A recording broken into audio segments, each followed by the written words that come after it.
Vijay Devarakonda 14వ cinema రణబాలికి సంబంధించిన announcement video నిన్నైతే మనం ఆల్రెడీ చూసేసాం. అయితే అనౌన్స్మెంట్ వీడియో మీద కూడా కొన్ని ట్రోల్స్ అయితే వచ్చాయి. అవేంటి అంటే ఇదంతా కూడా ఏఐ ద్వారా నిర్మించారు, జెమినై ద్వారా నిర్మించారు అని చెప్పి చాలా మంది కామెంట్లు చేయడంతో డైరెక్టర్ అయితే దాన్ని ఖండించింది అనమాట.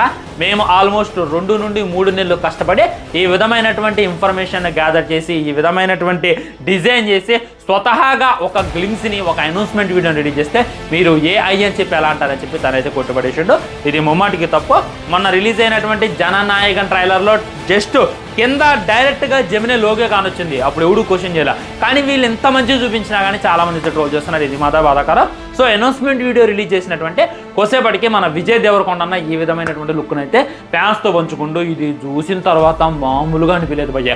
నేనేదో విజయ్ దేవరకొండ 2.0 కొత్తగా ట్రై చేస్తున్నాను అనుకున్నా, మరీ ఇంత కొత్తగా ట్రై చేస్తున్నాను అని చెప్పి నేనైతే ఎక్స్పెక్ట్ చేయాలా.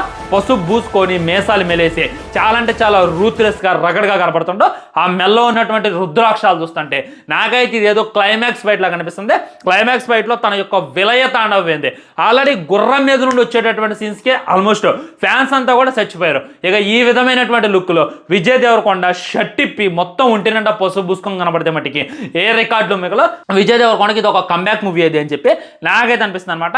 నేను ఈ లుక్ చూసిన తర్వాత సినిమా మీద ఎక్స్పెక్టేషన్స్ ఇంకా పెంచుకున్నా. ఆల్రెడీ ఫుల్ వీడియో చేస్తాను, కింద కనబడుతున్నా లింక్ క్లిక్ చేయండి. ఆ వీడియో చూడండి, మీకే మంచి క్లారిటీ వస్తుంది.